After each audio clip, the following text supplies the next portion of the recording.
بسم اللہ الرحمن الرحیم، السلام علیکم ورحمۃ اللہ وبرکاتہ۔ ایک دوست ہیں، بلکہ بزرگ ہیں، اور تقوی میں اور علم میں اور باقی روحانیت میں اور بہت سے معاملات میں، نیکی و پرہیزگاری میں بہت آگے کے بندے ہیں وہ۔ تو بس ان سے ایک تعلق ہے، اور اس تعلق کی بنیاد پر بس وہ کبھی اتنا شرف دے دیتے ہیں کہ ان کے ساتھ کہیں پر آنے جانے کا موقع مل جاتا ہے۔ تو ان کے ساتھ ہم ایک اللہ والے ہیں ان کے پاس گئے ان سے ملنے کے لیے۔ تو جب ان کے پاس ہم گئے تو مختلف اللہ والوں کے تذکرے چھڑ گئے، مختلف اللہ والوں کی باتیں شروع ہو گئیں کہ فلاں جو اللہ والے تھے ان کی یہ شان تھی، فلاں اللہ والے جو تھے اللہ تعالیٰ نے ان کو اس چیز میں بڑا نمایاں فرمایا تھا، فلاں اللہ والے ایسے تھے، فلاں اللہ والے ایسے تھے۔ یعنی مختلف جو حضرات تھے ان کی مختلف جو کمال کی صفات جو ان میں بہت زیادہ نمایاں تھیں ان کے تذکرے ہونے شروع ہو گئے۔ تھوڑی دیر بات چلتی رہی، اور جب بات چلتی رہی تو اسی دوران جو میرے دوست ہیں تو انہوں نے پھر ان حضرت سے فرمایا کہ حضرت آپ کو پیر ذوالفقار صاحب کے بارے میں کیا فرماتے ہیں؟ تو یہ بات سننے کی دیر تھی کہ وہ حضرت کی آنکھوں میں آنسو آ گئے، اور اس دوران بڑے انہوں نے دل سے ایک بات فرمائی۔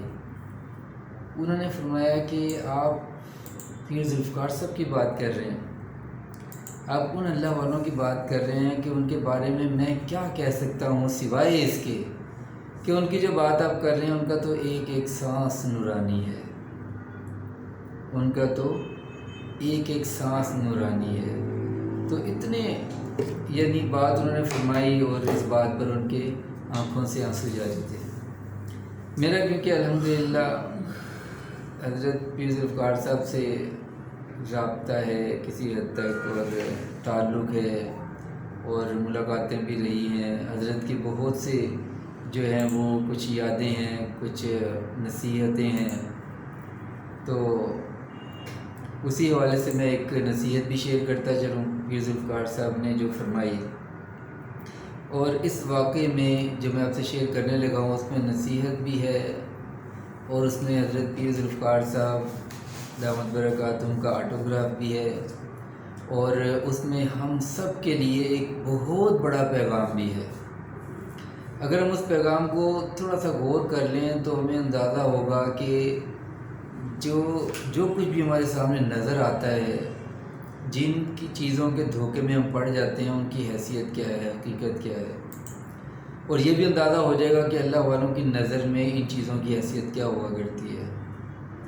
میرے ایک دوست ہیں، وہ ماشاءاللہ بہت دلیر قسم کے بندے ہیں، اور کوئی بھی سامنے شخصیت ہو تو بڑے نڈر ہو کے اس سے سوالات کر لیتے ہیں۔ ہم تو کچھ نالائق سے بندے ہیں جس کی وجہ سے اس طرح ہمت نہیں کر پاتے۔ تو ایک موقع پر حضرت پیر ذوالفقار صاحب کے ساتھ میں بھی تھا، اور میرے ساتھ وہ دوست بھی تھے۔ تو پیر ذوالفقار صاحب کے ساتھ ہم جو سفر پہ تھے تو انہوں نے ان دوست نے ایک سوال پوچھا پیر ذوالفقار صاحب سے، اور سوال یہ پوچھا کہ حضرت آپ انجینئر ہیں، آپ سائنٹسٹ ہیں، آپ نے اتنی انجینئرنگ کی تعلیم حاصل کی ہے، مینجمنٹ کی ڈگریاں آپ کے پاس ہیں، دنیا بھر کی یونیورسٹیز کو آپ جانتے ہیں، آپ کی تعلیم آپ کی قابلیت کمال کی ہے، تو حضرت میں نے BCom کیا ہے، مجھے فرمایا مجھے کیا کرنا چاہیے؟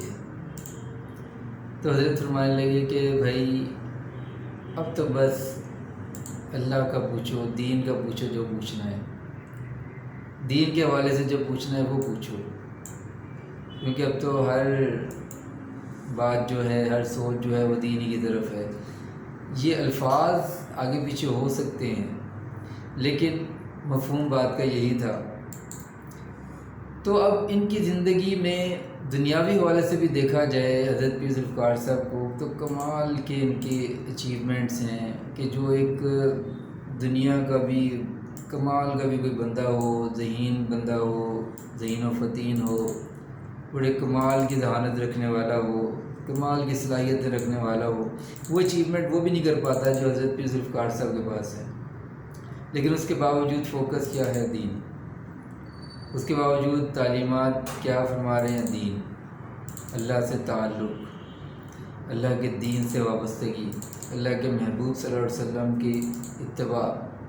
تو یہی اصل میں کامیابی کا ایک ذریعہ ہے، یہی چیزیں ہمیں کامیابی کی طرف لے جا سکتی ہیں.